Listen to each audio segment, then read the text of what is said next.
కుదరదు. ఎన్ని ఆర్డర్లు ఇస్తాన్ని డబ్బులు కట్టకపోతే పప్పు రుబ్బిస్తారు, డబ్బులు కడితే బయటికి రానిస్తారు, అంతే. దేవునికి స్తోత్రం, హల్లెలూయా. డబ్బులు కట్టకపోతే పప్పు రుబ్బిస్తారు, ఎంగిలిపెట్లు కడిగేస్తారు, డబ్బులు కానీ కడితే కాలు దగ్గర వేసుకుని బయటికి. దేవునికి స్తోత్రం. గమనించండి ప్రియులారా, ఆర్డర్ వేస్తున్నాడు. నేను వృద్ధుడను, నా సావు ఎప్పుడు వస్తుందో నాకు తెలియదు, నేను ఎప్పుడు చనిపోతానో తెలియదు, నిన్ను కన్నాను, పెంచాను, పెద్దోడిని చేశాను, నిన్ను ప్రయోజకుని చేశాను, కాబట్టి చివరిసారిలో నా కోరికను నువ్వు తీర్చాలి. నాకు ఇష్టమైనది వేట మాంసం. దేవుని స్తోత్రం కలుగునుగా. చూడండి, చాలా మంది ఊళ్ళో పెరిగిన కోళ్ళు, ఊళ్ళో పెరిగిన మేకలు సరిపోక అడవిలో పెరిగిన పంది మాసాలు తెచ్చుకుంటారు. సిగ్గుంటారు కొంతమందికి. గమనించండి, దేవుని నమ్ముకున్న తర్వాత పవిత్రంగా బ్రతకాల.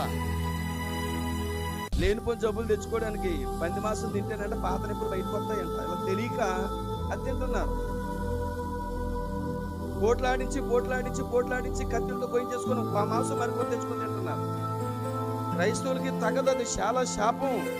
చదువుకోండి, లేవియాకాండం 12, 13, 14 అధ్యాయాల్లో ఉంటాయి.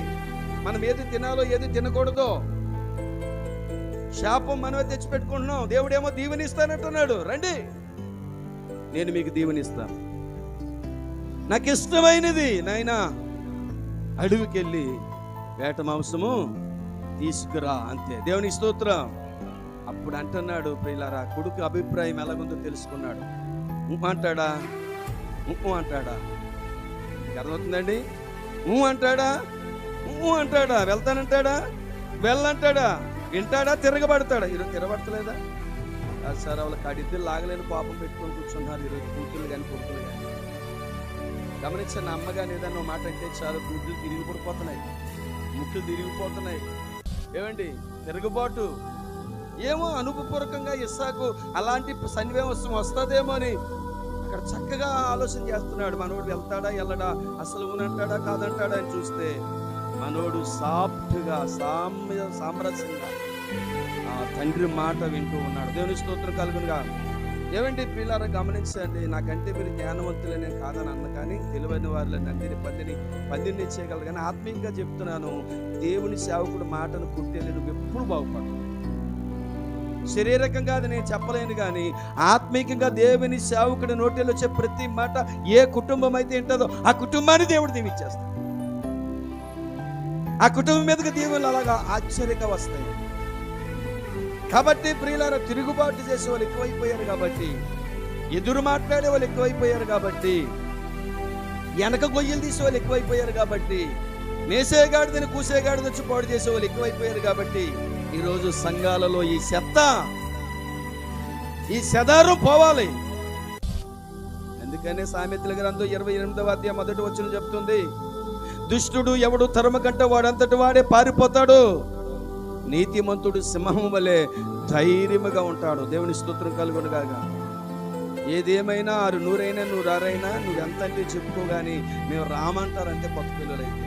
నేను అనుకుంటాను అప్పుడప్పుడు ఇది సుధోగుమ్మరం అనుకుంటాను, ఇదొక సుధోమో లేకపోతే గోమూరం అనుకుంటాను. అందులోని గొప్ప వెనుకొని దాటిపోనారు. మరి ఆ కుటుంబాన్ని కాపాడుతాడేమో వస్తేని నాకు అలాగే అనిపిస్తుంటుంది అప్పుడప్పుడు. దేవుడిగా నొత్తే మాత్రం ఏమైపోతుందని. ప్రియమైన దేవుని బిడ్డలారా, ప్రత్యేకంగా ప్రతి వారము రమారమి 2 సంవత్సరాలండి, ఏ వారం తప్పిపోకంట. అప్పుడప్పుడు నువ్వు ఏదో సెన్సన్ మనసులతో కాదు వారు మిస్ అయ్యారేమో, కానీ పొరపాటుని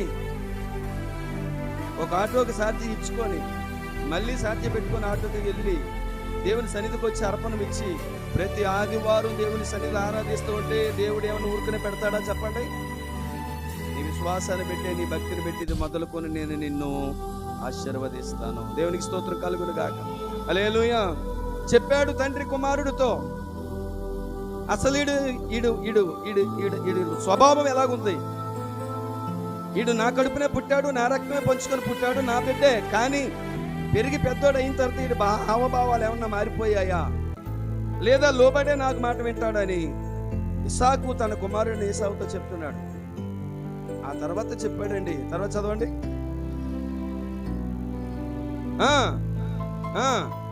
నేను సావక ముందు నిన్ను నేను ఆశీర్వదించినట్లు నాకిష్టమైన రుచిగల భోజనములను సిద్ధపరిచి నేను తినుటకై నా యొద్దకు తెమ్మని చెప్పాను. హల్లెలూయా, హల్లెలూయా.